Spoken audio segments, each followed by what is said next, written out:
Друзья, всем огромнейший привет! Я сегодня делаю заготовку полуфабрикатов в морозилку. Купила одну большую красную рыбу, форель, кило 600 ее здесь по весу. Пока она еще такая подмороженная, я ее сразу же разрезаю, разделываю на филе. Срезаю все лишнее. Вытаскиваем все кости. Вот так получается две пластины филе. Что-то идет на уху, что-то идет в засолку. С одной пластины рыбы я сняла кожу, вторая уже без кожи. Я вам покажу, как я эту рыбу засаливаю, чтобы долго ее есть. Она не портилась. Рыбу я нарезаю вот такими кусочками. Эти брюшки у меня уйдут, я их отдельно посолю. Эту часть я отправляю на уху. Сразу беру 3 тарелки, которые можно отправить в морозилку, и не страшно за них. Вот этой частью рыбы я сейчас промажу каждую тарелку для липкости. Скажу пропорцию на 1 килограмм красной рыбы. Соль 2 столовые ложки, сахар 1 столовая ложка. Все ложки я беру без горок. Можно брать еще молотый кориандр, либо черный молотый перец. Хотите с приправами, хотите без. Поэтому учитывайте на вес килограмма рыбы. Можно взять сейчас в соли, в сахаре всю эту рыбу, обвалять и выложить на тарелке. Но я присыпаю дно, сахар, соль. Весь список продуктов я, как всегда, напишу под видео. Хорошенько солю, сахарю дно тарелки. И на тарелке я раскладываю кусочки рыбы. И вот так в виде цветочка я раскладываю на каждую тарелку всю рыбу, чтобы потом вот так сразу можно было уже подать к столу. Ничего уже потом не раскладывать по тарелке. А еще удобно с замороженной рыбы не срывать кожу. Кожа остается внизу, прямо вот так аккуратно нарезаем, кожа все равно вся останется таким чулком лежать на доске. Срезаем филе рыбы и укладываем на тарелку. И сверху рыбу тоже и солью присыплю, и сахаром. Рыба не должна остаться пресной, не должна быть пересоленной. Взвесьте филе, взвесьте соль, сахар. Щепотку молотого кориандра я добавлю на каждую тарелку. Любите с приправами, значит добавьте, но рыба и так сама по себе вкусная, без всяких приправ. Теперь каждую тарелку я оберну пищевой пленкой. Рыбу не прижимаем, чтобы она не деформировалась, а лежала красивой нарезкой на тарелке. Это очень удобный способ вот так засаливать рыбу, потому что купили рыбу, быстренько нарезали, все подготовили. Один раз вымазали кухню, потом перемыли, очень удобно, не надо по 20 раз потом что-то засаливать. Вот так в несколько слоев оборачиваем каждую тарелку с рыбой. Рыбу я оставлю постоять часа на 3 в комнате, в кухне, пусть она постоит при такой температуре и засолится.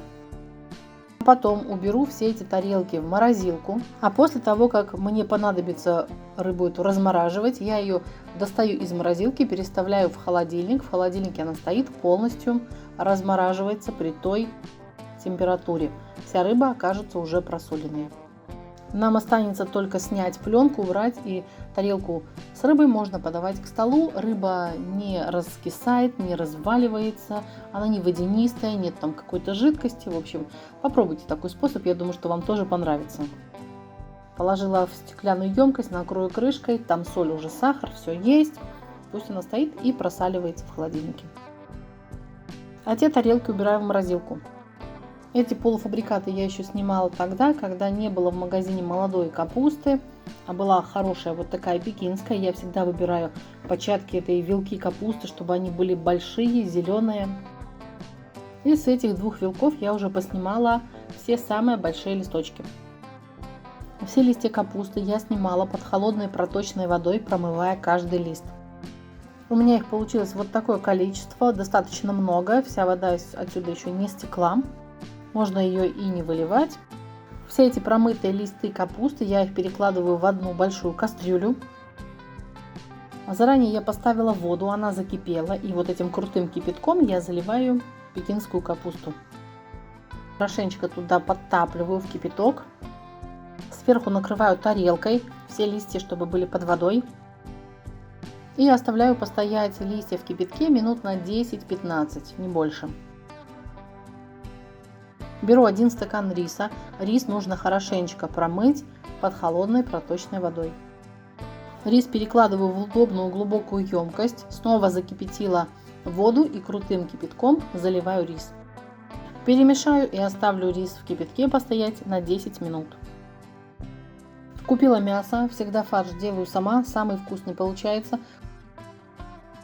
Здесь свинина, окорок и куриное филе. Мясо я сразу все пропущу, у меня оно будет идти в 2 вида полуфабрикатов.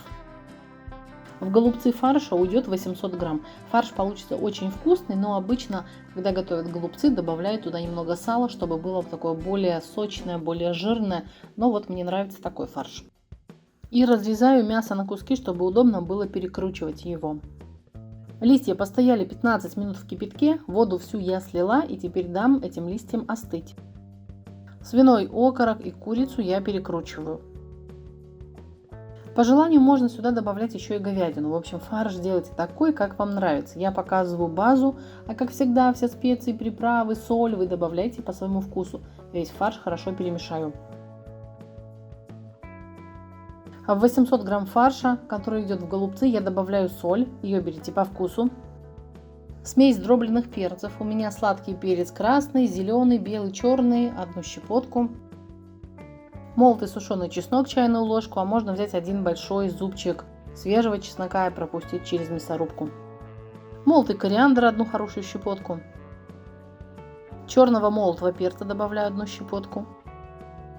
И весь фарш хорошенечко перемешаю до такой однородной массы. И пока уберу в сторону. Ставлю сковороду на плиту, пусть она разогревается. У меня одна вот такая большая репчатая луковица. Лук я нарежу мелко. Если вы меня смотрите, но не подписались на мой канал, обязательно это сделайте. Я готовлю с простых доступных продуктов так, чтобы каждый смог это повторить у себя дома на кухне. Нажмите на колокольчик, и вы сразу же первыми будете получать уведомления о том, что на канале вышло новое видео. И ничего не пропустите. У меня была одна очень громадная луковица на 350 грамм. Я возьму половину нарезанного лука в это блюдо, поэтому берите 1 большую луковицу. Лук буду обжаривать до красивого румяного золотистого цвета. Налью сюда пару столовых ложек растительного масла, у меня масло подсолнечное. И все пусть обжаривается. 1 среднюю морковь я натру вот на такой терки для моркови по-корейски. Можно нарезать мелким кубиком. Я не хочу заморачиваться, чтобы еще что-то нарезать, а я люблю, когда морковь не расползается, а остается такими кусочками. Поэтому вот натираю. Лук хорошо солю. А теперь сюда же отправляю и морковь. И обжарю и то, и другое до золотистого цвета. Овощи обжарились, пусть остывают. С капустных листьев я срезаю вот эти жесткие части.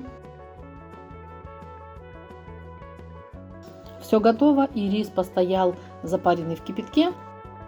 Сейчас на сито отброшу рис. Рис отправляю к фаршу. Добавлю соль. И отправила обжаренные овощи. Сейчас все хорошенечко надо перемешать. Фарша этого готового беру по 1 столовой ложке с горочкой. Формирую, придаю немножко такую форму. Кладу на капустный лист, заворачиваю. А все вот эти края просто аккуратно заправляю туда пальцем. Не бойтесь, ничего не развалится, потом идеально все держит форму. И не надо, как в обычных классических голубцах из белкочанной капусты, заворачивать все это в конвертик. Все равно идеальный конвертик не получается, особенно если мы это все готовим зимой из такой не очень хорошей капусты. Очень я не люблю голубцы из поздней капусты зимой, а вот из такой капусты просто обожаю. Это идеальная замена летней капусты, зимой ее, конечно же, нету. И точно по такому же принципу формирую вот такие колобки, кладу вовнутрь, заворачиваю, края листочков заправляю вовнутрь. На всем известном маркетплейсе все равно вы будете спрашивать, где я брала вот такие поддоны для заморозки. Это очень удобно. Так в поисковике и ищите поддоны для заморозки. Я купила 4 штуки, но они есть там и большее количество. Очень-очень удобно. Перемыли, и все, можно морозить уже в них. Потом ставим вот так, очень удобно, как в шахматном порядке, ничего внутри там не сминается, поддоны ставятся один на другой, 4 штуки, идеально ставятся в выдвижной контейнер в морозилке и все хорошо замерзает. Если готовить мелочь какую-то, пельмени, то можно и не ставить так в шахматном порядке, ничего никуда не вращать. Пельмени не получатся мятыми. У меня здесь белый батон, белый хлеб, 600 грамм, не мокрого, пока еще водой не заливала. Заливаем водой, потом отжимаем всю воду и нужно все прокрутить через мясорубку. 3 большие репчатые луковицы тоже сейчас пропущу через мясорубку. В котлеты добавляем приправы, те, которые вам нравятся. Молотого кориандра пол чайной ложки. Фарша у меня здесь 2 килограмма 700 грамм. Перца черного молотого где-то 2/3 чайной ложки. Вы все берите по своему вкусу. Смесь дробленых сладких молотых перцев тоже пол чайной ложки. Сушеного молотого чеснока 1,5 чайной ложки. Соль по вкусу и все хорошенечко нужно перемешать. Если фарш жидкий, хорошенько его отбейте об эту емкость, в которой вы фарш и вымешивали. Котлеты формируйте такие, как вам больше нравится. Хотите круглые, продолговатые, плоские. Это уже дело вкуса. Я беру по 1 столовой ложке фарша. Формирую котлету, придавливаю ее. Мы любим котлеты в панировочных сухарях. В них я далее и обваливаю. Панировочных сухарей уйдет, наверное, точно пару стаканов. Поделитесь ссылкой на видео со своими друзьями в любые соцсети. Я вам буду за это очень благодарна. Голубцы после морозилки я достаю, не размораживая. Сразу же я их обжариваю на растительном масле, немного с каждой стороны на сковороде. Далее складываю в жаровню, заливаю водой, обжариваю лук, морковь. Эту пассеровку я, которую обжаривала, отложила в пакет, положила в заморозку, потом просто достану, положу сразу слоями, перекладывая слой голубцов, потом обжаренный лук, морковь, снова голубцы. Добавляю туда немножко обжаренную томатную пасту, 1-2 лавровых листа, перец черный горошком, перец душистый горошком.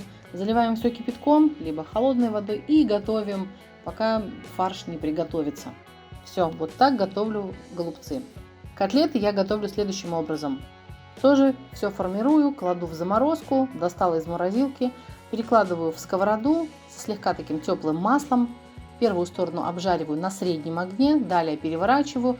Могу долить воды, могу воду не добавлять. Потом накрываю крышкой, убавляю огонь на маленьком огне и довожу вторую сторону до готовности. Учитывайте то, что котлеты замороженные и нужно немного увеличить время готовки из-за того, что заморожен продукт. Такие заморозки можно делать на месяц вперед. Часть котлет у меня в панировке, часть без панировки, круглые. Всем до встречи в комментариях, в новых видео. Всем удачи и пока-пока.